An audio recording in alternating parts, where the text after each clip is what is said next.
বন্ধুরা, আশা করি আপনারা সবাই খুব ভালো আছেন। আর আপনাদের আশীর্বাদে আমরা চেষ্টা করছি দিনগুলো ভালো মতো কাটানোর।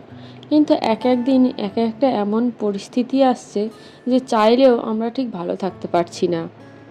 সেই গল্পটা অবশ্যই আজকে শোনাবো। তার আগে দেখে নিন, রান্নাঘরে এলাম। মোটামুটি মামুনি রান্না চাপিয়ে দিয়েছে। আর মামুনিদের জন্য কলাই ডাল সিদ্ধ করেছিল। আমি তো বিশেষ কলাই ডালটা পছন্দ করি না, মানে খাই, খুব একটা ভালোবাসে খাই না। তাই আমার জন্য অল্প একটু পাস্তা করে দিচ্ছে। হয়তো পাস্তাটা একটু বেশি করেই করতো, কিন্তু পাস্তাটা করার আগে দেখলো যে খুব অল্পই আছে, সেই জন্য আমার মতো করে দিচ্ছে। আর ওরা সবাই ওই কলাই ডাল সিদ্ধটাই খেয়ে নেবে মুড়িতে। জানি না আজকে ভিডিওটা শেষ পর্যন্ত করতে পারবো কি না, বা আজকের গুছিয়ে আপনাদেরকে নিজের মনের কথাটা বলতে পারবো কি না।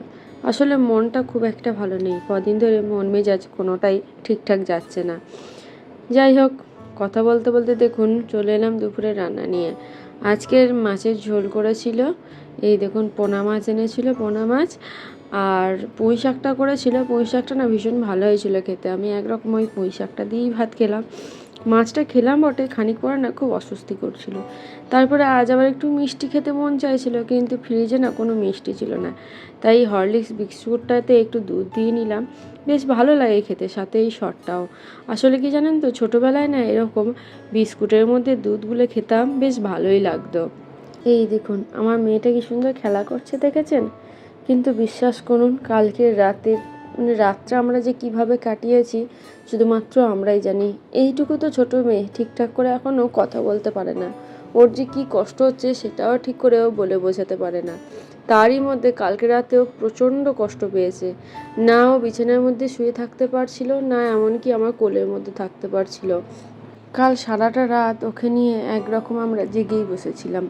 পরে সকালে উঠে যখন দেখছি ওর মুখে, চোখে, এরকম কানের পাশে, চারিদিকটায়, এমনকি মাথাতেও ছোট ছোট র্যাশের মতো দানা বেরিয়ে গেছে। কি জানি, বুঝতে পারলাম না হঠাৎ করে কেন ওর এরকম হলো। এত বদমাইশ দেখছেন, এত শরীর খারাপ, তারপরেও কেমন দুষ্টুমি করছে। ওকে দেখে বোঝা যাবে না কালকে রাতে ওর ওপর দিয়ে কী গেছে। একটু যে ভিডিও করে আপনাদেরকে দেখাবো সেটাও দেখাতে দিচ্ছে না। এই ছোট ছোট র্যাশগুলো দেখে আমি ঠিক বুঝতে পারছি না এটা আদৌ ওর অ্যালার্জি বেরিয়েছে, না র্যাশ বেরিয়েছে, নাকি এই সময় হাম হয়েছে। আপনারা যদি দেখে বুঝতে পারেন আমাকে কিন্তু একটু জানাবেন। আসলে আজকে আর হঠাৎ করে ডাক্তারখানায় যাওয়া হলো না। এখন তো ডাক্তার দেখাতে যাওয়া তো নয়, যেন একটা ঝামেলা। আগে নাম লেখাতে হয়, নামে লাইন পেতে হয়, উফ সে এক ঝক্কি। দেখি, ভাবছি কালকে যাব একবার ডাক্তারখানায়। তার আগে নামটা লেখানোর ব্যবস্থা করতে হবে। এই দেখুন, দেখছেন কেমন চাকচাক লাল লাল দানা দানা হয়ে গেছে।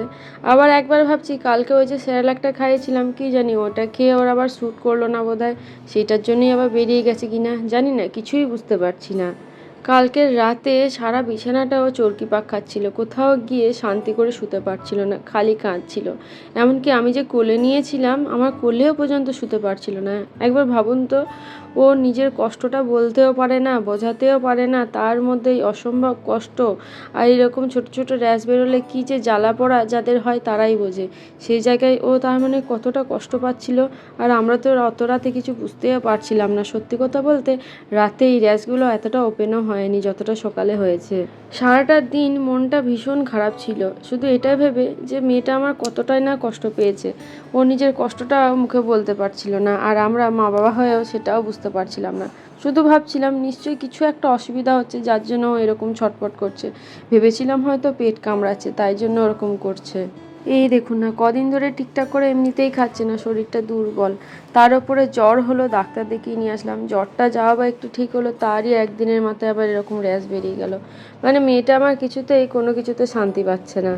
আমি তো ভগবানকে শুধু একটাই প্রার্থনা করি, ভগবান ওর ভাগের যত কষ্ট তুমি আমাকে দাও, কিন্তু ওকে দিও না।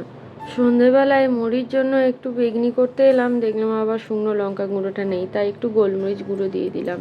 কি বলুন তো, সারাদিন সেভাবে আর ঠিকঠাক করে টাইম মতো খাওয়া হচ্ছে না, ওকে নিয়ে এত ব্যস্ত। এই সন্ধেবেলায় চা খাওয়ার টাইমটা হয়নি, এখনই বাজছে 8টা, এতক্ষণে চা খেতে দেবো। আসলে সন্ধেবেলায় আমি আর সেরকম চা খাই না, ওর ঠাকুমা খাবে আর দিদা এসে ওদেরকেই দিই চাটা করে। সাথে রাতেও একটু ভাত লাগবে। অন্যদিন আমি 7:30টার মধ্যে বসিয়ে দিই, আজকে আবার সেখানে আমার বাজে প্রায় ওই 8টা। তাহলে বলুন তো, এত এইদিকে মেয়েটার শরীর খারাপ, মন মেজাজ খারাপ, তারই মধ্যে এইসব কাজগুলো আর টাইম মতোও করতে পারছি না। আসলে মন ভালো না থাকলে যেটা হয়, কোনো কাজই ভালো লাগে না। তবে একটা জিনিস খেয়াল করলাম জানেন তো, ও যখন একটু ঘামছে তখন যেন বেশি ওর গাগুলো কুটকুট করছে, বেশি করে চুলকাচ্ছে, আর তখন আরও বেশি করে কান্নাকাটি করছে। আমি আর মা প্রায় আধ ঘন্টা ধরে চেষ্টা করেও জানেন আজকে রাতে ওকে ঠিকঠাক করে ভাতটা খাওয়াতে পারলাম না। দিনেও তাই করেছে, ঠিক করে খাচ্ছিল না। ওর ঠাকুমা আর দিদা মিলে খাওয়ানোর চেষ্টা করছিল, কিন্তু যখনই ওকে ভাত দেওয়ার চেষ্টা করছে ভীষণভাবে রাগ দেখাচ্ছিল, জেদ করে ওদেরকে মারার চেষ্টা করছিল।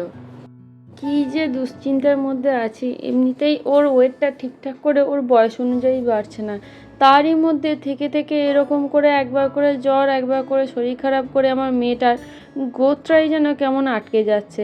এই তো জ্বর থেকে উঠলো, তার উপরে এইটা কি সত্যিই হওয়ার ছিল? আপনাদের কাছে একটা রিকোয়েস্ট করব, যদি একটু সময় হয় আমার মেয়েটার জন্য একটু প্রার্থনা করবেন, যাতে ও খুব তাড়াতাড়ি সুস্থ হয়ে যায়। এই দেখুন না, কথা বলতে বলতে ওদেরকে তো বেগনিটা আমি ভেজে দিলাম, চাও দিলাম, কিন্তু আমি আমার জন্য একটু গ্রিন টি করেছিলাম, সেটাই খেতে ভুলে গেছি। যাজ্ঞা থাক, পরে যখন সময় হবে একটু গরম করে খেয়ে নেব। ভাবছি আজকে যত তাড়াতাড়ি সম্ভব নিজের কাজ সারবো, সেরে ওপরে বিছানাটা একটু করে নেব। মেয়েটা না যখন তখন কেঁদে উঠছে, আর ওই জ্বালা পড়া করছে বোধহয়, তখন বিরক্ত হচ্ছে।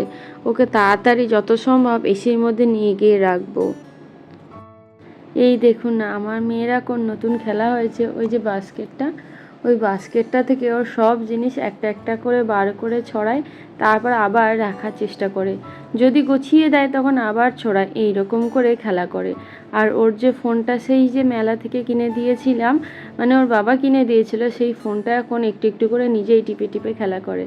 এখন ওর বাজানোর চেষ্টা করলো, বাজছে না বলে আবার নিজেই দিদার কাছে দিয়ে দিল। আসলে কি বলুন, তোর ব্যাটারিটা না শেষ হয়ে গেছে, তাই গানটা খুব ভালো করে বাজছে না। যখন এই বাজছিল গানটা, তখন না কি সুন্দর পিঠ নেড়ে নেড়ে নাচার চেষ্টা করছিল। তাহলে বন্ধুরা, আজকের মতো ভিডিওটা এইটুকুই থাক। যদি ভালো লেগে থাকে তাহলে কিন্তু একটু কমেন্টে জানাবেন, সাথে একটা লাইকও করে দিয়েন। আর আমাদের চ্যানেলে প্রথম এসে থাকলে আমাদের চ্যানেলটা সাবস্ক্রাইব করে আমাদের পাশে থাকার একান্ত অনুরোধ করব।